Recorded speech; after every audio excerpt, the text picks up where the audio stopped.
friends. Today, the books I have for you are Construction Site on Christmas Night and one of Mrs. Khalees's favorite Christmas books, How the Grinch Stole Christmas. So, first off, I'll read Construction Site on Christmas Night. This is the same author and illustrator that did Goodnight, Goodnight Construction Site. So, if you like that book, I bet you will like this one. And that author and illustrator are Sherry Dusky Rinker and Egg Ford.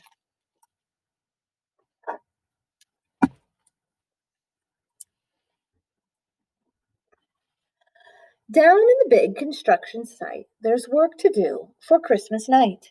The last big project of the year, the team is slamming into gear. So much is riding on the crew, they have a major job to do. A special house is being built, the trucks are racing at full tilt. This important work can't wait. They'll get it done and make it great. Look at all the different trucks.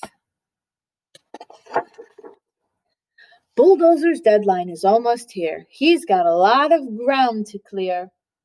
Working at full speed all day. Roar! He pushes hard to clear the way. For hours he powers this way and that and clears the site in no time flat. He turns away to end his shift, but in his way, a massive gift. With a cable ribbon from the yard, it's topped off with a thank you card. An awesome carbon steel blade, custom paint job, custom made. Merry Christmas, Bulldozer. Good night. Excavator has no time to spare. He's rolling, digging everywhere, scooping, chugging at full blast. He digs up the foundation fast. Clouds roll in, a brisk wind blows, a snowflake falls right on his nose. The clock in town begins to chime, his job is done, and right on time. An excavator rolls away, slowing down to end his day. He stops, he can't believe his eyes. Someone's left a big surprise. The card says, thanks for all you do. It's signed simply from our crew. Look, a shiny yellow scoop. His old one has a broken tooth. Merry Christmas, excavator. Good night. Cement mixer has concrete to pour. He lays the foundation, walls, and floor. He twirls, he rolls, he spins, he pours. In record time, he's done with his chores. He rolls away to take a bath, but something's sitting in his path. A giant box, his name's on top. He rumbles to a grinding stop. Screech! No card, no note. Who's it from? Who could have left a brand new drum? Look, it looks like a candy cane, kinda. His drum is old, beat up, and plain, but this one's like a candy cane. Merry Christmas, cement mixer. Good night. An icy wind blows in his face, but dump truck revs to keep his pace. His back is sore, his tires are shot, but dump truck gives it all he's got. And soon there's nothing left to haul. He slows his engine to a crawl. He turns to go, but stops in awe, the biggest box he's ever saw. He blows his stack, his engine fires. Vroom, vroom, it's a fresh set of new tires. Midnight black with thick, tough tread, he tugs the old ones in his bed. Merry Christmas, dump truck. Good night. With whipping winds and loads that sway, whoosh, Crane's truck job is tough today, but he keeps working right along, bravely lifting firm and strong. It's getting darker with each pass, but Crane's truck work is done at last. The job's all finished, one last stop. Crane truck puts a star on the top, but Crane has one last thing to lift. Someone's left a special gift. A rock'em sock'em wrecking ball. It's red and green and 10 feet tall. Merry Christmas, Crane truck. Good night. Engines rev and bells ring out. Cling, cling. Sirens blare and air horns shout. Woo! Down the road and up the drive, a fleet of bright red trucks arrive, driving proudly, looking fine, pumpers, ladders, all in line. Cars and rescue trucks join too, bright and shiny, rolling through. It's the town's new fire crew. On this nearly Christmas night, they find a new home, built just right, and with a joyful roll and spin, the fire trucks move right in. Turn off ignition, settle down, and look out at the sleepy town. All grateful for this special day and helpful friends at work and play, for all that's given and received, and all that's blessed this Christmas Eve. All the trucks are tucked in tight. Merry Christmas and good night.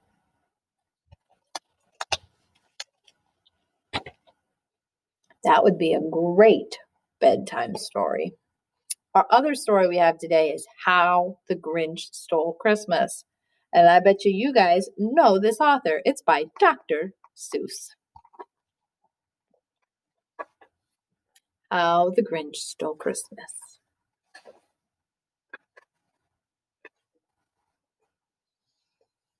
Every Who down in Whoville liked Christmas a lot. I like Christmas. But the Grinch, who lived north of Whoville, did not. The Grinch hated Christmas, the whole Christmas season. Now, please don't ask why. No one quite knows the reason. It could be his head wasn't screwed on just right. It could be, perhaps, that his shoes were too tight. But I think that the most likely reason of all may be that his heart was two sizes too small. See, he's very grumpy. But whatever the reason, his heart or his shoes, he stood there on Christmas Eve, hating the Whos, staring down from his cave with a sour, grinchy frown at the warm lighted windows below in their town. For he knew every Who down in Whoville beneath was busy now, hanging a mistletoe wreath. And they're hanging their stockings, he snarled with a sneer. Tomorrow is Christmas, it's practically here. Then he growled with his Grinch fingers nervously drumming, I must find some way to stop Christmas from coming.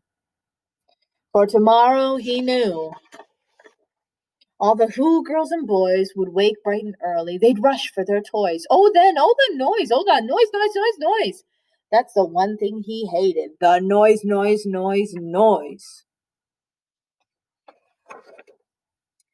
Then the Who's young and old would sit down to a feast, and they'd feast, and they'd feast, and they'd feast. They would feast on Who pudding and rare Who roast beast, which was something the Grinch couldn't stand in the least. And then they do something he liked least of all. Every Who down in Whoville, the tall and the small, would stand close together with Christmas bells ringing. They'd stand hand in hand, and the Who's would start singing. They'd sing and they'd sing and they'd sing. And the more the Grinch thought the Who Christmas sing, the more the Grinch thought, I must stop this whole thing. Why for 53 years I've put up with it now. I must stop this Christmas from coming. But how? Then he got an idea. An awful idea. The Grinch got a wonderful, awful idea. I know just what to do, the Grinch laughed in his throat, and he made a quick Santa Claus hat and a coat. And he chuckled and he clucked, what a great Grinchy trick. With this coat and this hat, I just look like St. Nick. All I need is a reindeer, the Grinch looked around, but since reindeer are scarce, there was none to be found. Did that stop the old Grinch? No, the Grinch simply said. I can't find a reindeer, I'll make one instead. So he called his dog Max, and then he took some red thread, and he tied a big horn to the top of his head. Then he loaded some bags and some old empty sacks on a ramshackle sleigh, and he hitched up old Max. Then the Grinch said, Giddy up! And the sleigh started down towards the homes where the Whos lay a snooze in their town. And all their windows were dark. Quiet snow filled the air. All the Whos were dreaming of sweet dreams without care. When he came to the first house on the square. "This is stop number one," the old Grinchy Claus hissed, and he climbed on the roof and emptied his bags in his fist. Then he slid down the chimney, a rather tight pinch, but if Santa could do it, then so could the Grinch. He got stuck only once, for a moment or two, then he stuck his head out of the fireplace flute, where the little Who stockings all hung in a row. "These stockings," he grinned, "are the first things to go." Then he slithered and slunk with a smile most unpleasant around the whole room. He took every present, pop guns and bicycle, roller skate, drums, checkerboards, tricycles, popcorns, and plums. And he stuffed them in bags, and the Grinch very nimbly stuffed all of these bags one by one up the crimbly. Then he slunk to the icebox, and he took the Who feast. He took the Who pudding. He took the roast beef. He cleaned out that icebox as quick as a flash. Why, that Grinch even took the last can of Who hash.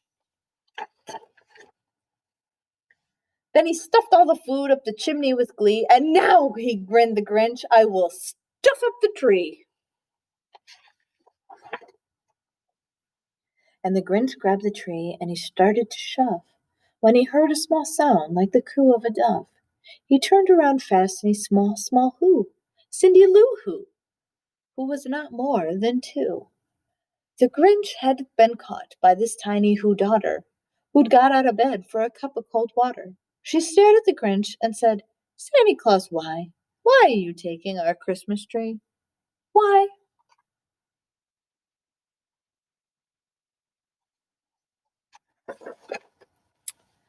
But you know that old Grinch was so smart and so slick, he thought up a lie and he thought it up quick.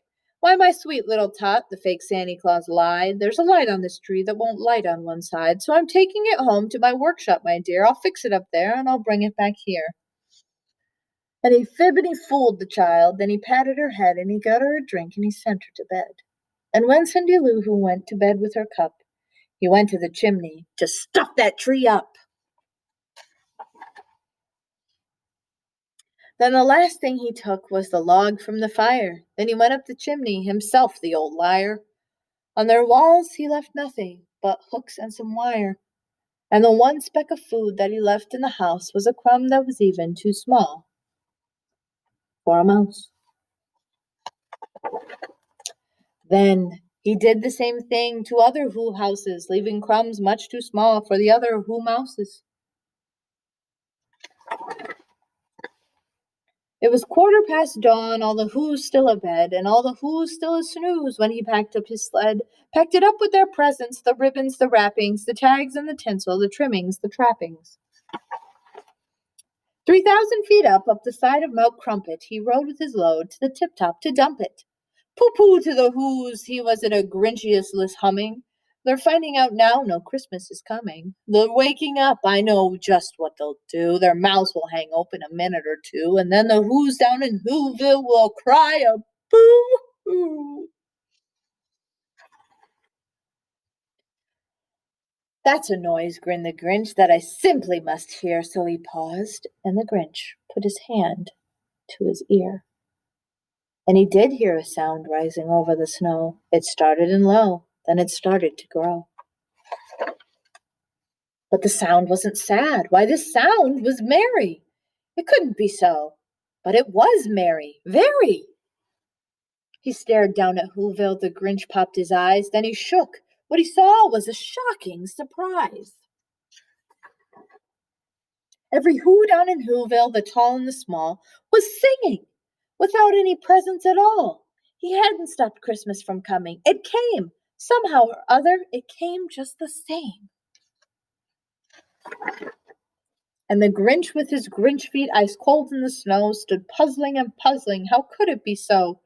It came without ribbons, it came without tags, it came without packages, boxes, or bags. And he puzzled 3 hours till his puzzler was sore. There the Grinch then thought of something he hadn't before. Maybe Christmas, he thought, doesn't come from a store. Maybe Christmas, perhaps, means a little bit more.